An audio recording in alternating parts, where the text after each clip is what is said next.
Knowledge informs power. The criminal justice system is, at its core, the manifestation of power.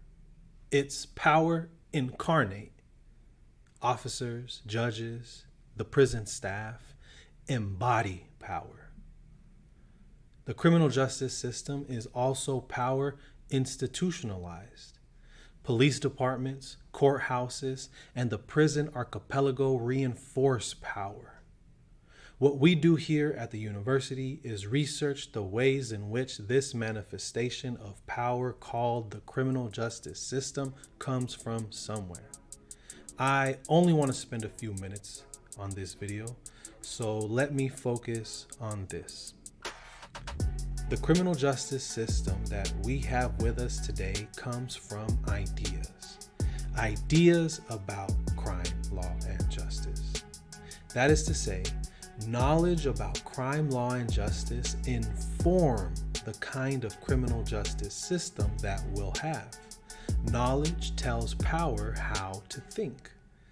Knowledge tells power who is dangerous, when and how to respond, what to prioritize, where to look for justice, and power develops accordingly. Said another way, logics, worldviews, claims, and assumptions create systems, practices, traditions, and bureaucratic personnel. Knowledge informs power.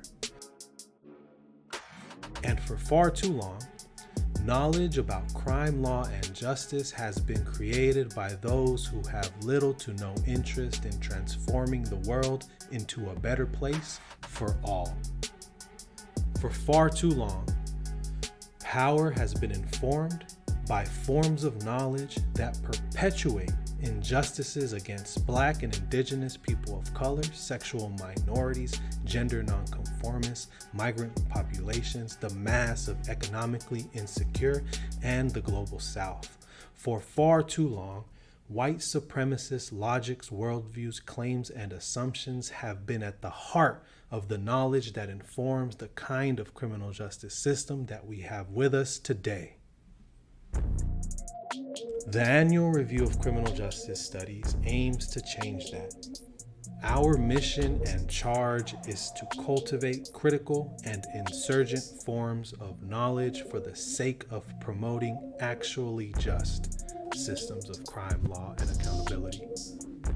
Our authors, the knowledge producers you'll find in our volumes, are people who have tremendous interest in transforming the world into a better place for all. That's because our authors are people with actual skin in the game.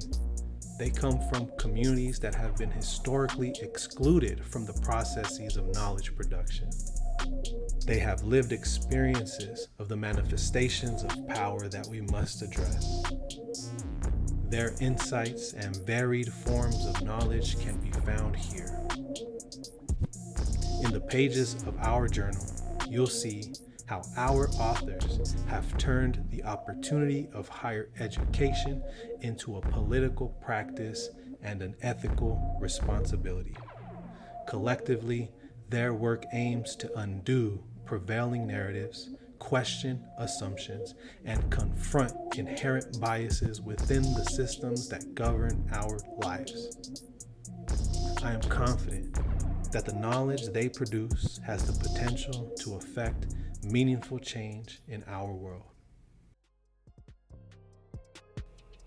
To learn more about the annual review of criminal justice studies, check us out. The links should be provided below, and a QR code should also be on the screen.